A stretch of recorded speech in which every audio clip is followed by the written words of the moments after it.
everybody, and welcome to the Aggieville Alleycats podcast. Where come rain, shine, or anything in between, we're here to deliver to you the Kansas State sporting news you so love. I'm Ace Edwards, right alongside Connor Balthazar. And finally, we're back in the win column up against an FBS opponent, which for the first time this year, up against an FBS opponent, which is a little sad to think about. And all it took was me spending an embarrassing amount of hours making a video about how the offense was broken for them to have a decent performance. You're welcome. I had nothing to do with it. Yeah. Well, I mean, maybe that was the motivation they needed. Public humiliation ritual by the Aggieville Alleycats. You know what? If that's what it takes, that's what it takes. Yeah, I'm not happy. We can provide it. But honestly, although the final score ended up 34-20, the game wasn't really as close as the score would indicate. K-State was pretty comfortably at an arm's length for the majority of the game with a few hiccups. Unfortunately, UCF starting quarterback Taven Jackson did end up getting hurt pretty early on. Ended up coming back in. I really probably don't think he should have done that because he also got detonated a few more times later, including once where Austin Romaine, of all people, had to help him up after exploding his rib cage. But I get strategically why they wanted him back in because Jakari Brown is just not a great passer of the football. I know his stat line says he has an 84-yard touchdown pass, but I think Jaron Lewis could have made that play happen. And that's not to throw too much shade at him, but Taven Jackson, I think, is clearly the better passer of the football and certainly the more experienced. But you're right. He probably should not have come back to that game. They should have just gone all in on a bleed the clock single wing sort of deal with Jakari Brown. But I don't know if there was any way that they were going to win this game with how things played out. So, and I'm talking about UCF, of course. So yeah, and I think it'd be best. We are kind of going to slip away from the game day graded segment most of the time because it can come across as a little arbitrary and just kind of give more general thoughts. But I mean, for me, just starting from the top level with the offensive play calling before we get into specific players, I was actually quite happy with how this game was called from an offensive coordinating standpoint from Matt Wells, which I am hoping that the Arizona game was the low point of the season because, I mean, to go lower than that would be to test anyone's sanity, especially against an Arizona team that kind of got a little walked by Iowa State. But I was really happy with how the play calling was outside of a few plays where I didn't get it. The Lincoln Cure trick play pass, the worst trivia question from 10 years down the line just dropped. What was Lincoln Cure's first recorded stat? Yeah. I thought that in particular kind of felt like the middle portion of the game was called pretty well. Like the second and third quarters seemed to go pretty well for K-State, particularly the last drive of the first half and the first drive of the second half were really great. The operation was super clean from K-State. That was definitely the best the offense has looked all year, and it's not really close, I think. The first couple drives were definitely shaky, but the defense was doing its part, so that helped. But I do agree with what you said, that this is kind of like an inverted and also extreme version of how the Arizona game went for K-State, where that game, it was only a 6-point win for Arizona, but they really did dominate us in that game. It came off much closer than it actually was. This game, I think K-State probably could have easily won this by 3 possessions, if not more. But 34-20 is still a significant win. But really, K-State did thoroughly control UCF in this game. Statistically, it's only really close because of a couple of broken plays from the K-State defense, who was really excellent outside of those handful of broken plays. And particularly the Wesley Fair a mishap in safety coverage that resulted in an 84-yard touchdown. That's going to be a great learning experience for Wesley Fair in the film room this week, because that's a very easily stoppable play. So I'm not going to let that really bother me too much, because that's easily correctable. But offensively, the focus, K-State, it was the best they've looked all year. And of course, having Dylan Edwards back really helped. He had a massive game, but really top to bottom, everything looked a lot smoother, even without Jace Brown and without Jaron Bradley. Yeah. And I think that'll sort of punctuate a point that I'm about to make. There were 3 major things that I kind of noticed with the play calling. The first one isn't really a play calling thing. It's an offensive alignment thing. I don't believe that K-State has really been a practitioner of the wide splits for linemen. That mostly you see those in pure spread offenses, like air raid teams do that a lot. And weirdly enough, K-State managed to deploy that pretty well this game, which I wasn't necessarily expecting from them, but it ended up working out for them. And then we saw the reintroduction of the RPO game, which thank God. And then Avery got a few more read options and ran a little bit more. So those were the 3 major play calling notes that I have. But now, I'll let you speak on sort of those, and then we can get into individuals here. Sure. Yeah, the offense definitely looked a lot better. I mean, sure, there were head scratchers. The trick play to Lincoln Cure. Obviously, I mean, we wouldn't really be talking about this if it had gone the other way, but the timing was a little strange, particularly given that it was the first drive and the offense was actually kind of humming at that point. They'd gotten a couple of first downs and had a little momentum going, so not hindsight, not the best choice. But I was happy to see the run game work. We were kind of working some more off tackle and outside zone stuff in this game, and that's something that has been one of the few running plays that has worked consistently. Another thing is Joe Jackson still played some in this game and wasn't great. Missed some pretty wide open running lanes, which is really unfortunate because the bits and pieces we saw of him last year were really good. So I don't know what it is this year, but it just has not been Joe's year so far. He did get a touchdown this game, but didn't look great. Dylan, of course, had a really great game. He had another touchdown. They got called back in the second quarter. I think Will Ancio ended up cleaning that drive up for K-State. But getting the tight ends involved in the red zone was something I was happy with, kind of getting back to a little bit of what really worked for K-State last year. That was a nice touch as well, I thought. Despite the tight ends being a bit of a mixed bag, top to bottom, and start to finish for K-State. But the offensive execution certainly a lot better in this one. Yeah, I think that's a pretty good transition to talking about Avery. Went 18 of 25, 168 on the day, 2 touchdowns.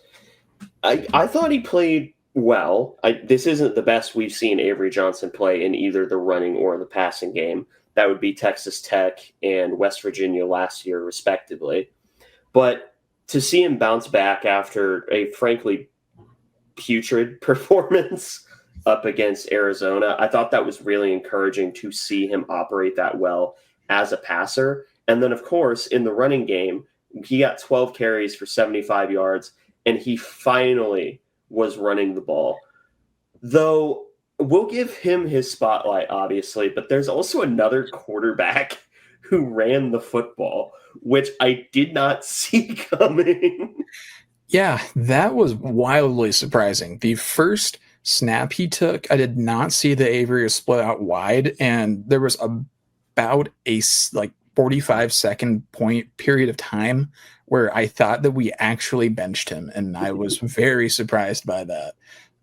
But luckily, I did not send off any tweets in those 45 seconds because then we started running some diamond pistol with Avery and Blake Barnett in there. And Blake was kind of exactly what we've been thinking he would be, which is a remarkably physical runner at quarterback. I mean, he really does kind of give the same running style as a power back. He is 100% searching for contact, absorbing it, and relishing in it.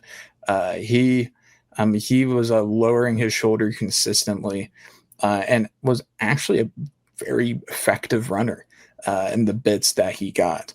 I would like to see a little bit more Blake Barnett, honestly, after that. The only issue is that Avery, I still think is the best path forward for the team. So I don't want to spend too much time taking snaps away from him, but he could be a nice change of pace if the offense needs it as a runner. So that was a really interesting little series of plays that I was not anticipating. But kudos to the staff. I mean, they said they were going to make strategic changes, and you can't make a much larger change than diamond pistol with multiple quarterbacks on the field at the same time. Yeah, and one of them taking literal handoffs. I do think that as much as it makes me smile, it is very much a gimmick that you can't run consistently. It's one of those packages that you may pull out for pretty much as it was in the UCF game, maybe 4 or 5 plays a game. Maybe that, if you're really desperate for yards or you're going up its team that you just straight up know is better than you. I don't want to be that guy. I don't want to be a dick, but pulling that out against UCF, was that really necessary? Yeah, it was it was very unusual. But it's not the first time, I guess, that we've seen it at K-State in recent memory. That TCU game back in 2023 when we started with the jet handoff to Avery. So which quarterback is going to start? Shut up, Colin. Yeah. Turns out both of them, but Blake did not start this game. But I was happy to see him play. I hope we get to see more of him. Particularly hope that we get to see him in a blowout eventually, because I would like to see backups get some reps at some point. I think he'd be no pun intended, a really good wildcat quarterback option for K-State. Yeah. I totally agree. And that may be something that we want to look into doing, because Avery has worked in those situations in the past. I just don't think we have the offensive line talent to make it work the same way, where they just open up really wide running lanes for him to kind of burst through. Blake might be a better fit, honestly, for this. Just everybody crunch in and just bulldoze him into the back and push him through. Like that. That's more Blake Barnett's style. He might actually work in that sort of situation. Yeah. I can't wait to tweet out the words Blake Quake on a long run. But I am very happy that Avery did have such a good performance.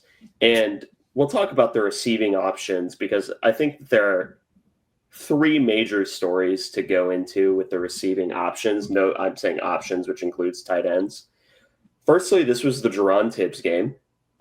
Secondly, Jace Brown, I think, maybe played 2 or 3 snaps. And then it was not a good day to be a Garrett Oakley truther. So you can start with whatever narrative or story you you would like to address first? I suppose we can start with Jerron Tibbs. And for the record, Jace played 2 snaps, Okay. at least according to PFF. But yeah, Tibbs, he was great in this game. Very consistently getting open. And he was targeted 10 times in this game as well. He had 8 receptions in 72 yards. He did have a fumble, but luckily did not matter. But otherwise, it's clear that we were kind of force feeding him with Jace not being able to go. Bradley still out.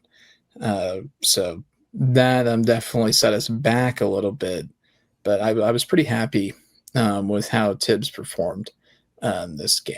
I imagine we'll see a bit more of that, but he was also, I think, useful in a versatile way. We gave him a lot of comebackers, but he also was working over the middle on some RPO, which he was particularly effective at. And Avery made some really nice throws in those situations too. So maybe that's something we should go back to a bit with him or even Jace when he's back. Yeah. I was really happy with his performance, especially because he's been fine for the majority of this year, which we weren't sold on fine. We were sold on him, being a true complement to Jace Brown, which it is a little funny that it took a game where Jace was not an option for him to show that. However, I think this is very much a game that he could use as a stepping stone to get more of that production, because he really was a very, very productive player during this game. And when you have to take over for who had been the best playmaker on the team up to this point, until he's seemingly been usurped in this game, you kind of have to be. Yeah, but still some flowers for Tibbs. He also is only 4 receptions behind Jace right now for the team lead. He's got 21, Jace with 25. Those two pretty well out in front for leading the team in receptions, although Oakley does have 14. But I suppose that kind of takes us into another receiver narrative or pass catcher narrative, which is Oakley really did have a Jekyll and Hyde game where he, one drive in particular, kind of took over in the passing game, had a great 36-yard reception that he was nearly able to convert into a touchdown, but for a last-second tackle. And then he took that shovel pass in, which it seems like we've been trying that shovel pass play for years, even when Klein was here, and it's never really been a consistent option. It seemed like it gets blown up more than it works, but it did work in this game. But outside of that, Oakley had 2 major drops, including a pretty critical first down. Ultimately didn't cost K-State, but that was a frustrating drop hit him right in the hands. And so both his drops were very catchable passes put in a good spot. So that was frustrating to see from your lead tight end. But did you have any other thoughts on him? Not really. I don't think that I don't think it's a systemic issue. I think that, sometimes you get unlucky, sometimes you get in your own head, and I think just a week to reset will do him wonders. But I mean, we still have to talk about in my opinion, the most fun playmaker on the day, and that was Dylan Edwards with 166 yards on the ground, a touchdown, including that was a 75-yard touchdown as well as a catch. And we'd complained about this team showing like a lack of fight or a lack of sort of care.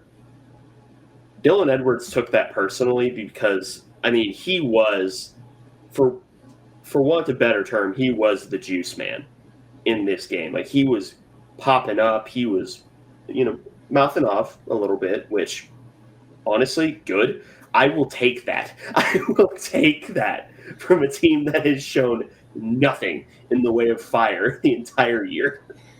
I completely agree. I mean, like, I'm not opposed to a business even killed, like, just let everything slide off you mindset. Uh, but it's been so obvious that it just hasn't been working for K-State. I mean, prior to this game, you could count the number of guys on the team that played with a lot of outward emotion, like on one hand pretty easily, like Quay Moss, Toby, I guess. Other than that, it was kind of slim pickings. But yeah, Dylan was great in this game. A bit of a depressing note, but he since he's played in 3 games, but only taken rushes in 2, and this is the first game that he's played more than one series. Because I think he only played 1 in Arizona. He's still the leading rusher on the team by 37 yards. And that's on 11 fewer carries than the guy in second place, which is Joe Jackson. So Dylan on the season, 24 rushes, 179 yards. Of course, most of that in this game. But Avery took a big step forward. He's now 3rd on the team in rushing. But Dylan was great, obviously, bolstered by a 75-yard touchdown. But outside of that, he was really effective as well. 166 yards, so he still got 91 yards elsewhere in this game. And he was effective. He worked the outside well, did do some damage between the tackles. Kind of kept piles moving more than you might expect. But I was really happy with how Dylan played, and he seems really good to go because he played over 50 snaps in this game. Yeah, which I think it might have been understated even by us, the impact of having Dylan not play those first few games, because it wasn't just him in the running game. He also lined up out wide, and you could see UCF in visual distress anytime that he was lined up on the outside, because they can't put a linebacker out there. So they probably have to switch up to zone coverage, which is easier to sort of take advantage of in RPO situations, because it's easier to just watch where people are committing in that situation. So you could see that he really is a schematic chess piece for this offense, that Matt Wells, could he have called a game without him? Is this me absolving Matt Wells of his failings? No. He still should have been able to call better games without him. But I think it is important to note that Dylan Edwards really is important to this offense in a way that I think maybe got undersold early on in this year. Yeah, and like honestly, I'm a bit surprised by, like, I knew he would like help the offense when he was back, but I truly was a bit surprised by how much he helped the offense. I mean, I assumed that he would make things better and have a few chunk plays, but I mean, he really did patch a lot of issues that with the running game that we had been seeing, because the run game has just been putrid for the most part to start the year. Dylan, I mean, he was just on a completely different level than the other running backs in this offense, which, they're still all younger guys, but I was really hoping to see a bit more from them at this point. And it's really disappointing because I like all those guys too. But Dylan, like, far and away clear number 1, even more than I think we thought. Yeah. So all in all, I'm not going to be upset with a 34-point performance. I just want to see them sort of sustain it into this next week up against Baylor. But someplace that I kind of am hoping for improvement is on the defensive end, because giving up 20 to a UCF team that ended up having a backup quarterback isn't great. But you brought up an excellent point, and I'm not going to steal it from you, before we started recording. And I'll just sort of let you articulate that point, because it's something I hadn't really thought about, weirdly enough. But I do think that it's important, because people – I don't want to say people are overreacting to the score and sort of box score watching, but Yeah, I mean, it's just the defense in this game was really excellent, but there's 6 plays, 5 or 6 plays really, where UCF absolutely exploded. I mean, 84-yard pass on Bussy coverage, a 70-ish yard run on a poor run, a couple of poor run fits. From the defensive backfield, and there were a couple of other significant chunk plays that came from similar failings on the defensive end. Now, there's a few different ways to look at that. The first is, of course, like 90% of the game, the defense kind of locked down UCF. I think that's a valid way to look at it. And I mean, like they play really great defense. They didn't allow UCF to get much. But the other is that outside of those few plays, they were utterly disastrous. I mean, the reason the score was anywhere as close as it was entirely because of K-State's defense. I really don't think UCF's offense ever truly threatened K-State in any way.